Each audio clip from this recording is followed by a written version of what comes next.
Hi guys, in this lesson I'm going to talk about adding chords to your single note lines and give you some exercises and strategies for working on this.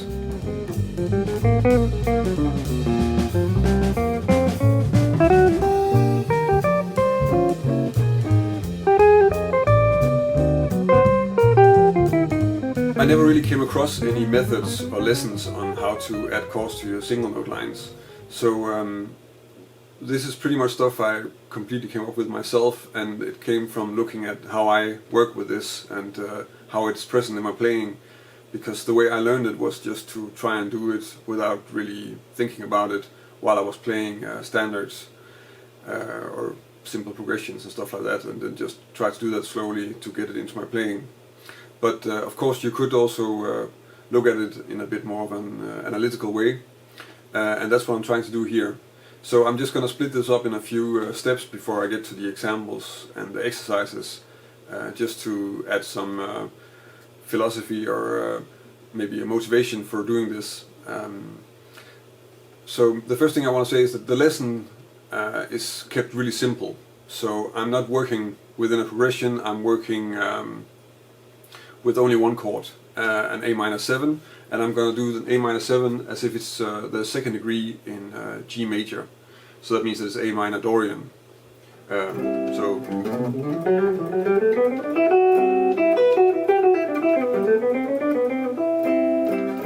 this kind of sound. Let's first look at why you want to add chords to your single note lines. If you're playing a solo and you're playing mostly extensions, so for instance with our A minor here, if I'm improvising and my melody is something like, then that doesn't really sound too much like this chord. But if I start adding chords to it, then it gets a lot clearer. So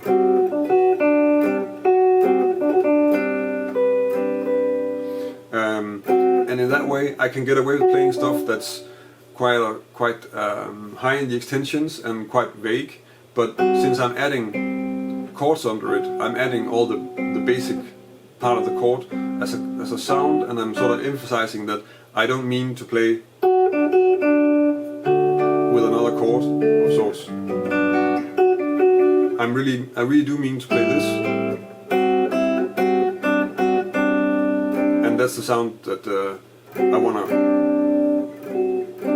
have come across, and that the chords help with that, of course, because you can really hear, okay, this is what's going on. Another place where you might want to add chords is if you're playing a solo and you have some space in between statements that you want to fill up, so you have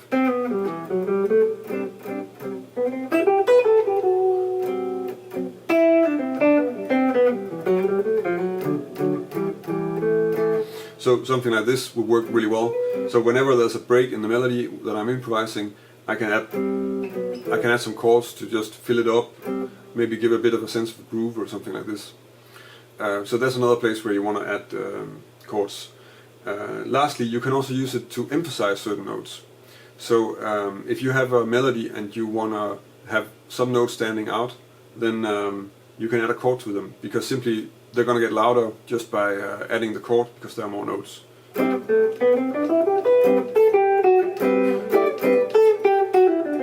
Something like this. So let's look at when you add the chords. The easiest place to add the chord is of course at the end of a melodic idea. So if you played a phrase and you have a note that's sustaining, that's where you want to end, where you want to add the chord. Something like.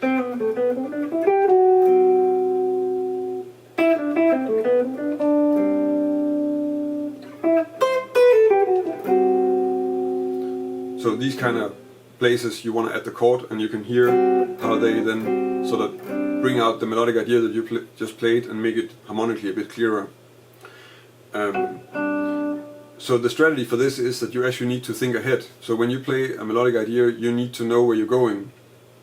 And the way to work on that is to work on your target notes.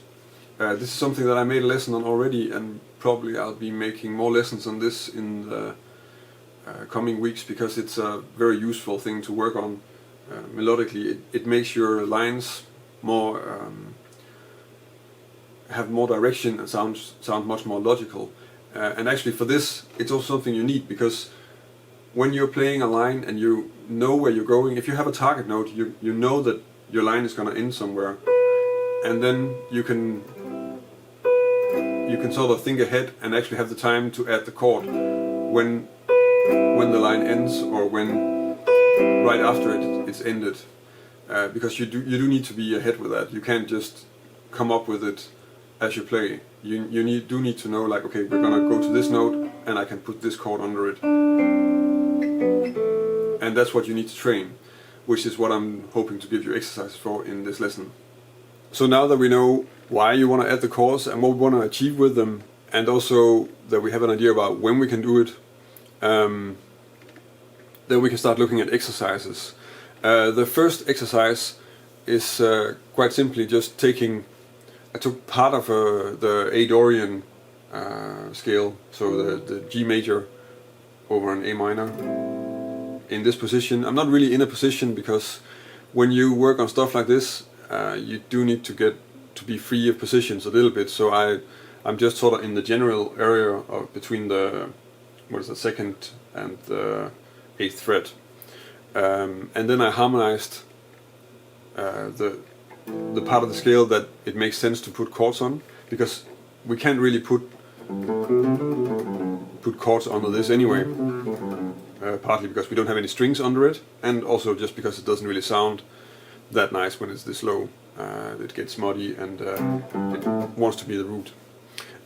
So a thing you'll see also in this exercise is that I use more notes when I get higher, and when I'm in the lower part of the register I'll be playing maybe an interval, or maybe 3 notes, not too much more, because it doesn't really sound this low.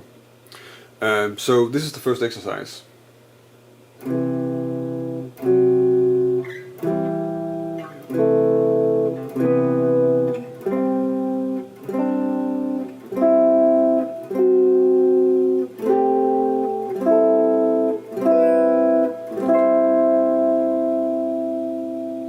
And what you want to pay attention to when you're trying to do this, of course, this is the kind of thing you need to make for yourself. You can't really, well, I mean, you could of course just play what I just played, but in the end you need to find the voicings that you think sound good and that will fit the situation that you're playing in, and that fits your way of playing.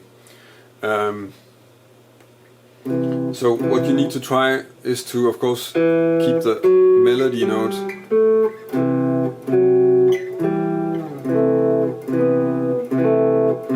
clear. And that's the first thing that's going to be a little bit tricky, that I'm basically strumming it or hitting both notes at the same time, but I do want to have the melody note the loudest.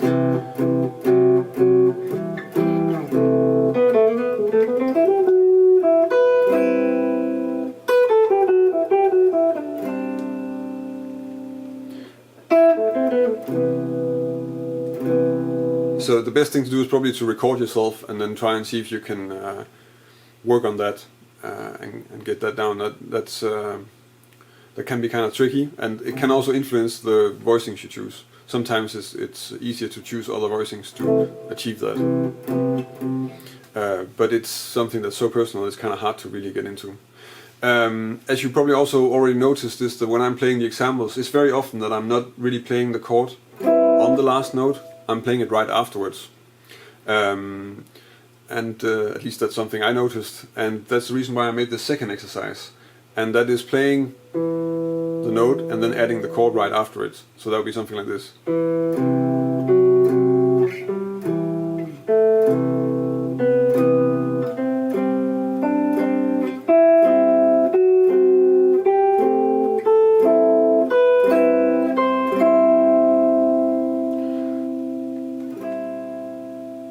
And I guess it's something that has to do with the fact that you sometimes it's a bit safer to play the chord after the last note, so after the target note, instead of playing it on the note, just because, as I pointed out after the first exercise, it can be difficult to really make sure that you have the emphasis on the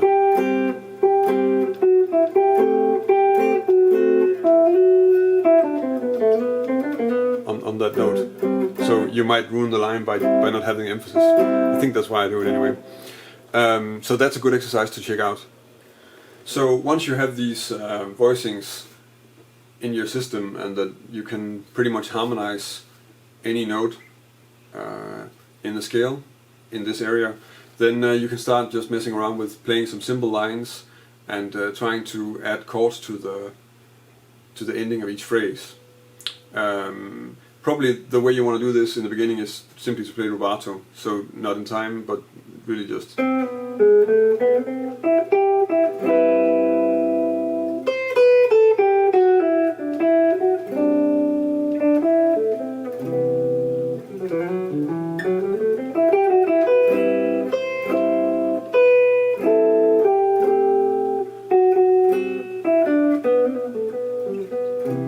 And then of course you can later start to get it really into time and try different approaches and also just come up with lines that have chords in them. So instead of now I'm really working on just inserting the chords at the end of the line, you can also start adding them in the beginning, or have melodic ideas that incorporate the chords as a sort of second layer.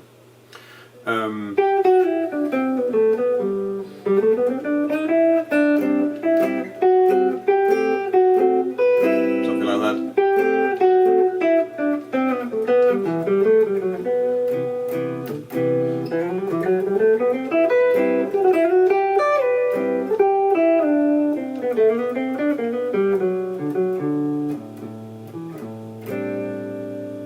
So let's go over some of the examples that I made, just to show how I work with this, and hopefully you can use that when you're making your own lines.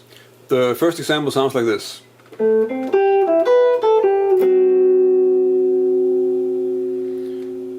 So fairly basic A minor shell voicing, and then an E minor pentatonic fragment.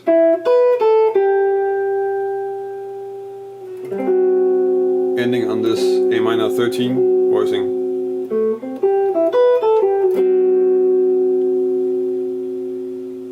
The second example sounds like this.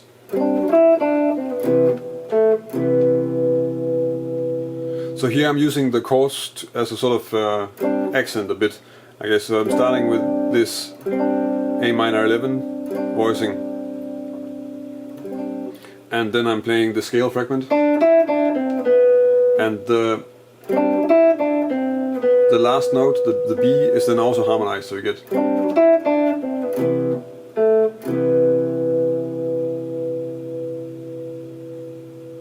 Using this sort of C major voicing for that kind of A minor sound. This is a voicing I use really a lot. I think it sounds really sort of, it's a nice dark sound for the A minor. The third example sounds like this.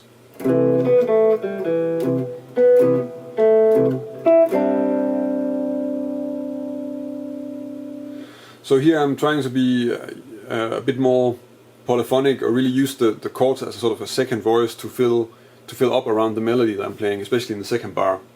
So I start with this part, which is again the E minor pentatonic thing, and then I'm harmonizing the first note with an A minor triad, and using this thing of adding the chord right after the last melody note.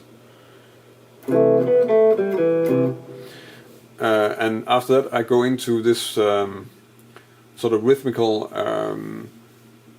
pattern that works where the chord is sort of a second voice to the melody. So the melody is just,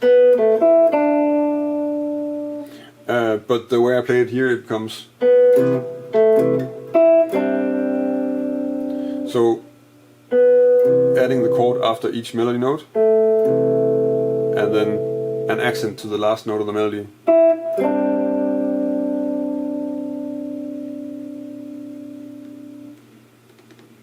One thing that you also need to check out, actually, when you're working on the exercises where you're harmonizing the scale, is that sometimes, since we're using small, I mean, you want to keep the voicings small because then they're easier to add. and they're more flexible. But as you'll notice along the way is that like you sometimes need to have several fingerings for the same set of notes, because it's sort of depending on the situation what you can use.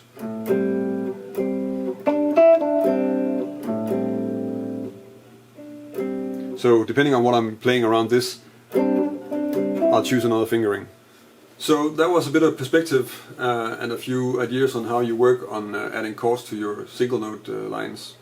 Of course, some of it is a bit philosophical, but I think to get started with it, you could benefit from just thinking about, well, what am I actually trying to do, and how does it work, and how do I make the exercises from that, which is what I try to do.